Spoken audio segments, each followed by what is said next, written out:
નમસ્કાર ખેડૂત ભાઈઓ, હું છું તમારો મિત્ર રવિ કોટડિયા અને તમે જોઈ રહ્યા છો કૃષિ માહિતી લેટેસ્ટ ચેનલ.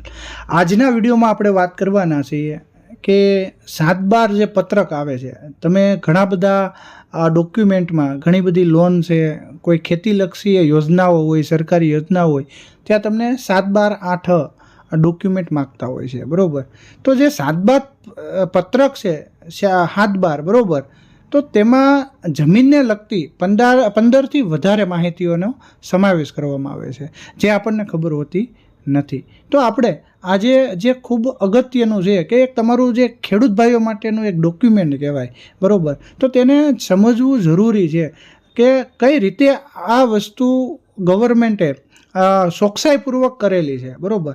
તો આપણે 15 મુદ્દા વિશે સમજવાના છે. વિડીયો થોડોક લાંબો થશે, પણ અગત્યની માહિતી છે, તો વધુમાં વધુ ખેડૂત ભાઈને શેર કરજો અને સબસ્ક્રાઈબ કરવાનું ભૂલતા નહીં. બાકી માહિતી વધારે જોતી હોય તો કોમેન્ટ કરજો. તો સૌ પ્રથમ છે બ્લોક નંબર, સર્વે નંબર, જમીનનો સત્તા પ્રકાર, ખેતરનું નામ, જરાયત જમીન, એમાં 3 પેટા ડિવિઝન, ખેડવાલાયક જમીન, બાગાયત કે ક્યારી. ત્યાર પછી 6 ક્રમાંક ઉપર છે પોત ખરાબો, 7 ઉપર છે આકારજૂરી, ગણતિયાના નામ, એમાં 3 પ્રકાર, એટલે કે નામંજૂર, તકરારી અને રદ. ત્યાર પછી 9મું છે ખાતા નંબર, 10મો નંબર છે મોજે, જે તે ગામનું નામ હોય તે. ત્યાર પછી 11 કબજેદારનું નામ, 12મું છે નોંધ નંબરો, 13મું છે બીજા હક અને બોજોની વિગત, 14મું છે બિનખેતી બાંધકામ અને 15મું છે ખેતી વિષયક માહિતી. હવે મિત્રો, આ 15 છે જે આપણે એકૂક જે મુદ્દો છે તેને ઊંડાણપૂર્વક સમજવાના છે. તો સૌ પ્રથમ 7/12 કોને કહેવાય? તો 7/12 એટલે જે રેકોર્ડ માટે નક્કી કરેલા કુલ 18 પત્રો પૈકી પત્રક નંબર 7 અને પત્રક નંબર 12 એમ 2 પત્રકોને સંકલિત કરીને બનાવવામાં આવેલ એક પત્રક તેને 7/12 કહે છે. હમણાં બંને જ નમૂના 7 અને 12 જુદા કરેલ છે. પત્રક નંબર 7માં માલિકી, ક્ષેત્રફળ, વિની માહિતી હોય છે, સાથે સાથે સરહદુ જમીનમાં ખેતી વિષયક માહિતી પણ વારંવાર જરૂરિયાત રહેતી હોવાથી બંને પત્રકો ભેગા કરીને બનાવવામાં આવેલ, તેને 7/12 કહીએ છીએ. 7/12નો નમૂનો સૌ કોઈ મિત્રોએ જોયો જ હશે. તેમાં દર્શાવેલ દરેક માહિતીને ABCથી અંકિત કરે છે. તેની વિગતવાર આપણે જાણકારી નીચે મુજબ મેળવવાની છે. તો પહેલાં વાત કરીએ બ્લોક નંબર. જેમ જેમ સમય જતો ગયો તેમ તેમ પેઢી બદલાતી ગઈ. એકંદરે 25 વર્ષની પેઢી બદલાઈ જાય છે, જેના કારણે નવા વારસદારો ઉમેરાતા જાય છે અને વારસાઈથી જમીનની વહેંચણી થવાથી જમીનના ટુકડા થતા જાય છે. આથી દરેક નવા ટુકડાને અલગ નામ, ઓળખાણ, પહેચાન આપવી પડે છે. એટલે કે સર્વે નંબરના ભાગલા ટુકડા જેને પૈકી ઈચ્છો ત્યારબાદ પેટા ઈચ્છો કહેવાય. જેમ કે સર્વે નંબર 51ના પ્રથમ વખતના ભાગલાને 51/1, 51/2, 51/3ની ઓળખ મળી છે. બીજી વખતના ભાગલાને 51/1/A, એમ જ 51/A, 51/B. આ જ રીતે વગેરે વારસદારોને પ્રમાણે ભાગલા પડતા જાય છે. આને કારણે એક જ સર્વે નંબરના ઘણા બધા ભાગલા થવાથી ગુચ્છ ઊભી થવા લાગી છે. એટલે કે મિત્રો, હાવ સાદી ભાષામાં તમને સમજાઈએ તો સગનભાઈ છે, તેને 2 પુત્ર છે. સગનભાઈને 51 નંબરનો સર્વે નંબર છે, બરાબર. તેના 3 પુત્ર હોય તો એના વારસામાં જાય 51 નંબરનો સર્વે. એ માનો કે 9 વીઘા જમીન છે, તો ત્રણેયને 3 વીઘા ભાગમાં આવે તો તેને 51 નંબર ના રહે. 51/1, 51/2 અને 51/3. આ જ રીતે તેની પેઢી આવે તો એમાં પણ ભાગ પડે છે. આ રીતે આપણે બ્લોક નંબર કહેવાય છે, બરાબર.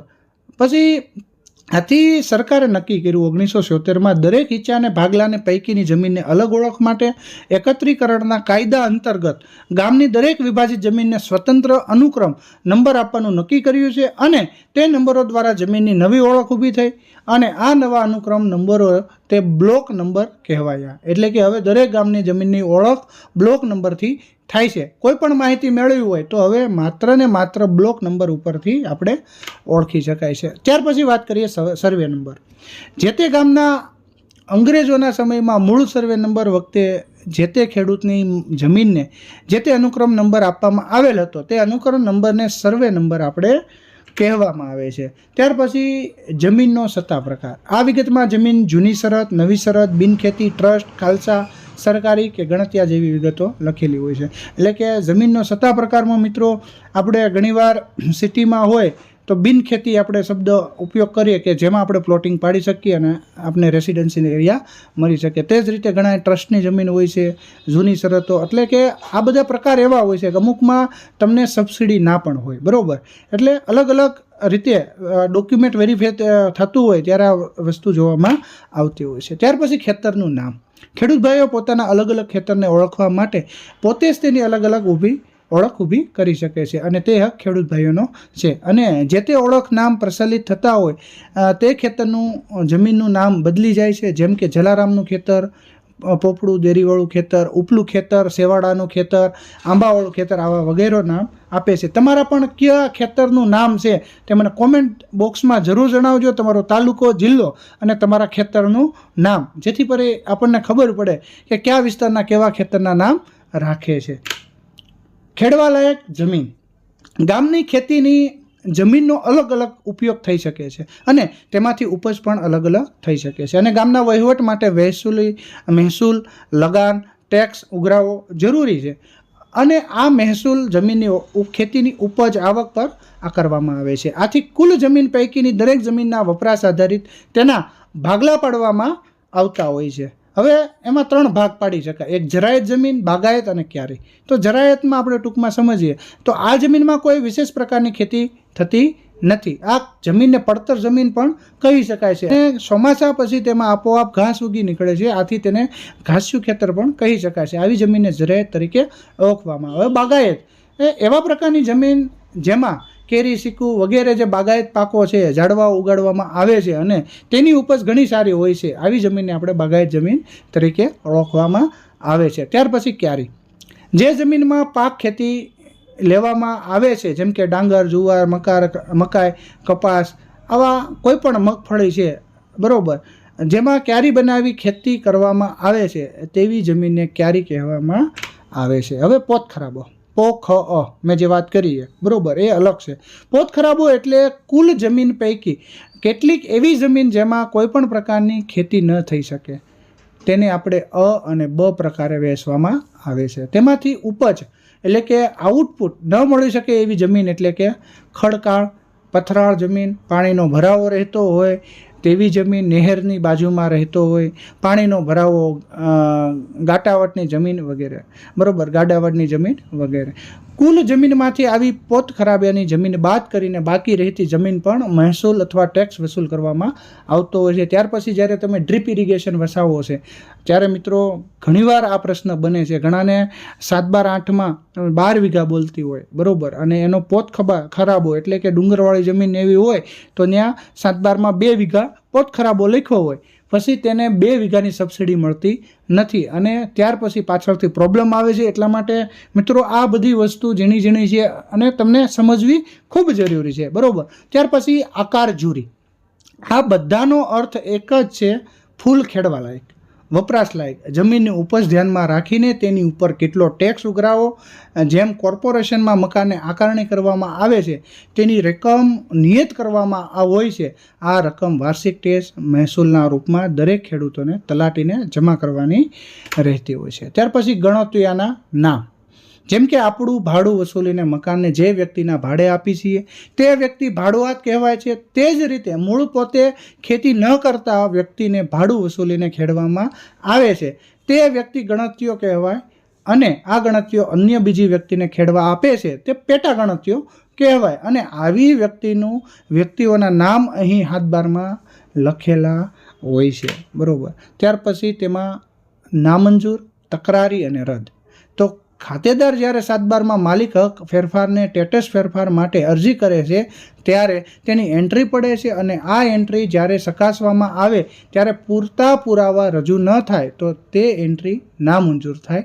ત્યાર પછી તકરારી એટલે ખાતેદાર જ્યારે પુરાવાના આધારે ટેક્સીસ ફેરફાર માટે અરજી કરે છે ત્યારે જે સરકારશ્રી તરફથી વાંધો લેવામાં આવે છે કે સહમાલિકો કે અન્ય ત્રાહિત વ્યક્તિ તરફથી વાંધો લેવામાં આવે કે કોર્ટ મેટર થાય ત્યારે પડેલી એન્ટ્રી તકરારી એન્ટ્રી તરીકે ઓળખાય છે અને જ્યાં સુધી તકરારી મેટર પતે નહીં ત્યાં સુધી તે પેન્ડિંગ રહે છે. ત્યાર પછી રદ. જ્યારે 7/12માં કે હકપત્ર કે માલિકી હકપત્ર ફેરફાર કે અન્ય હકો માટે એન્ટ્રી પાડવામાં આવેલ હોય પરંતુ તેની કાર્યવાહી પૂર્ણ ન હોય થાય તો તે એન્ટ્રી રદ થાય છે. બરાબર. ત્યાર પછી ખાતા નંબર. જેમ બેંકમાં દરેક ખાતાદારને એકાઉન્ટ નંબર આપવામાં આવે છે તે જ પ્રમાણે જે તે ગામના દરેક ખેડૂતોને રેવન્યુના રેકોર્ડ માટે ખાતા નંબર આપવામાં આવે છે. જે ખેડૂત પાસે છે જે તે ગામ એક કરતાં વધારે જમીન હોય તો પણ તેનો ખાતા નંબર એક જ રહે છે. એટલે કે જે તે જમીન 7/12 અલગ અલગ હોય પરંતુ ખેડૂતો ખાતા નંબર એક જ હોય છે. એટલે મિત્રો ખાતા નંબર ઉપર આપણે 7/12 ગઢવતા હોય. બરાબર. 7/12 8 આપણે ખાતા નંબર ઉપર નીકળતો હોય છે. એમાં તમારી જેટલા સર્વે નંબર હોય અલગ અલગ સીમાડે અલગ અલગ સરહદ ઉપર તમારી જમીન હોય. દાખલા તરીકે શેડુભાર ગામ હોય છે તો એની આજુબાજુ અડતાલા છે, આ બાજુ હરિપુરા છે, આ બાજુ માચ્યાલા છે. તો આવા ફરતા ગામ બાજુ એકને ખાતેદારને ક્યાંય 10 વીઘા હોય કંઈ 5, તે બધું ખાતા નંબર અંદર આવી જતું હોય છે. બરાબર. ત્યાર પછી 10 મોજે જે તે ગામનું નામ.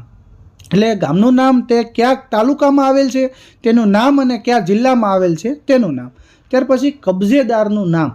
અહીં જમીનના હાલના કબજેદારને માલિકનું નામ લખેલું હોય છે કે જે માલિક હોય તેનું નામ હોય એના નામે આ જમીન હોય છે, તેને કબજેદાર આપણે કહી શકાય. ત્યાર પછી નોંધ નંબરો.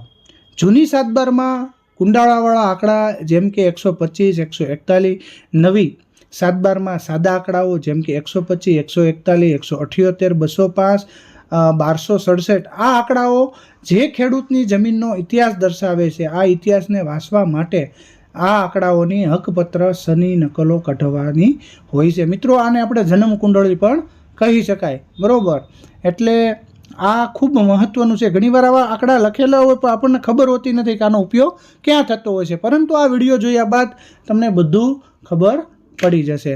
હવે 13 નંબર છે બીજા હકો અને બોજાની વિગત. સરહદુ જમીનમાં મૂળ માલિકીનો તો હક હોય જ છે પરંતુ સાથે સાથે કોઈ પણ ભૂતકાળના લખાણથી અન્ય કોઈનો પણ તેમાં લાભ, ભાગ, હક, હિસ્સો પ્રસ્થાપિત થતો હોય તો તેની વિગતની જાણકારી અહીં લખેલી હોય છે. વધુમાં સરહદુ જમીન પર કોઈ લોન બોજો લીધેલ હોય કે જમીન તારણમાં હોય, જમીન ગીરવે મૂકેલ હોય તો તેની વિગત પણ અહીં દર્શાવેલી હોય છે. આને પણ આપણે આરસી બુક સાથે સરખાવી શકીએ છીએ. એટલે કે તમે જ્યારે નવી જમીન લેતા હોય ત્યારે તમારે જોવાનું હોય છે કે આ જમીન લોસામાં તો નથી ને. તો આમાં બધી એન્ટ્રી પાડેલી હોય. કોઈનો હલાણનો રસ્તો હોય, કોઈનો કૂવામાં ભાગ હોય તો આમાં બધી એવી નોંધ મારેલી હોય છે. હવે વાત કરીએ બિનખેતી બાંધકામ. 14 નંબર. જે જમીન બિનખેતી થયેલ હોય અને તેના પ્લાન મંજૂર થયેલા હોય તો અહીં મંજૂર થયેલા બાંધકામનો એરિયા તથા ખુલ્લી રાખવાની જગ્યા જે આપણે COP માર્જિન રોડવેની વિગત લખેલી હોય છે. ત્યાર પછી લાસ્ટમાં વાત કરીએ કે ખેતી વિષયક માહિતી.